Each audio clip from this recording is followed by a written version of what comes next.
Naiirita na nga ako, nangiinis ka pa eh. Ikaw naman kasi, lahat na lang ng tao dyan sa food park inaway mo. Wala na tuloy naniniwala sa'yo. Basta babalikan ko yung balyenang yan. Basta hanap ako ng paraan. Hoy! Hoy! Walang iya ka! Bumaba ka dyan! Sirang-sira na nga yung araw ko, dumagdag ka pa! Miss!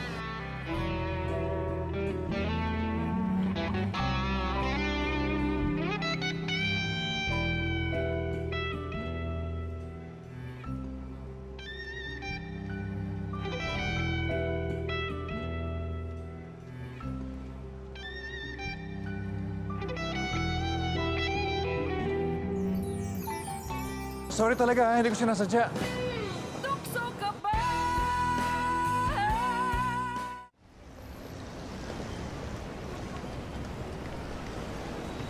Sorry, miss, ha? Pasensya ka na, ha? Ay, hindi. Wala yun, sir. Okay lang po. Okay lang. Walang masakit sa'yo? Sigurado ka? Ayos lang po ako. Nadumihan lang yung damit ko. Konting dumi lang naman. Pasensya ka na talaga, miss, ha?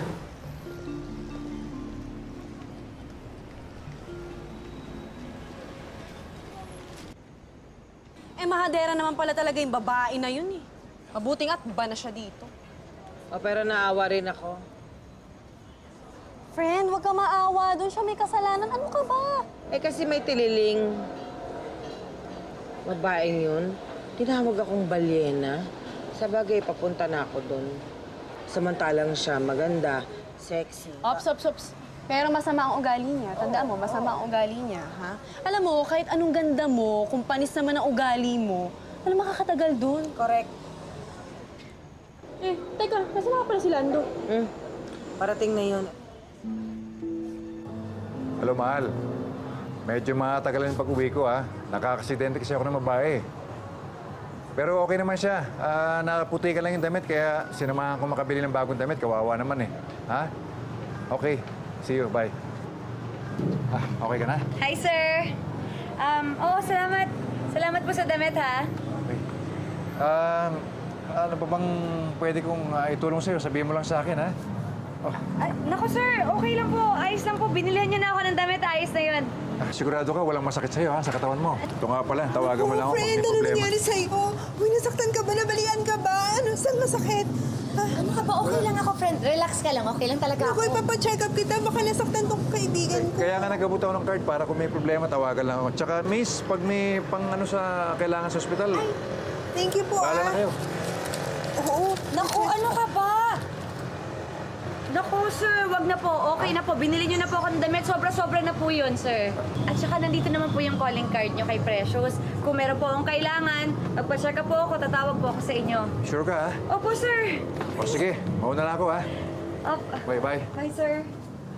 Ko, ano ka ba? Pera na naging bato pa. Ikaw ang hina talaga ng EQ mo, di ka nag-iisip. Kita mo mukhang mapera yun, oh. O, anong plano mo? O basta. Akong bahala.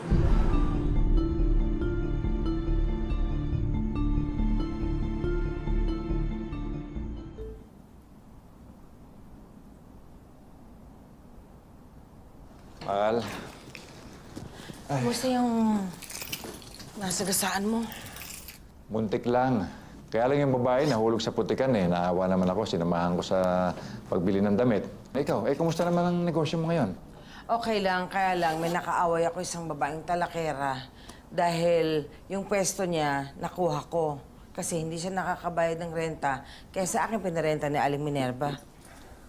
Hindi na pala nakakabayad, eh. Hindi nakakaawa yun. Hindi parang lumalabas, inagawan ko siya ng pwesto, eh. Hindi mo naman kasalanan yon. Pag ganyan nagkakaproblema ka sa food park, mabuti pa, huwag ka na muna magnegosyo. Maayos naman ang kita ng security agency natin. Magpahinga ka na muna. Inisip ko rin yun, kaya lang... Baka ganun talaga ang negosyo, kaya okay lang. Tsaka hindi na babalik yung babaeng yun. Binan ni Aling Minerva.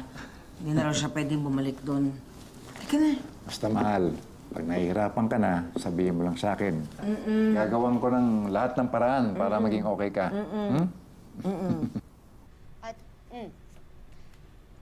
Oh. May-ari ng kumpanya, bakla. Ay, big time pala. Eh, ikaw syunga-syunga ka. Basta-basta mo kinukuha, di mo naman binabasa.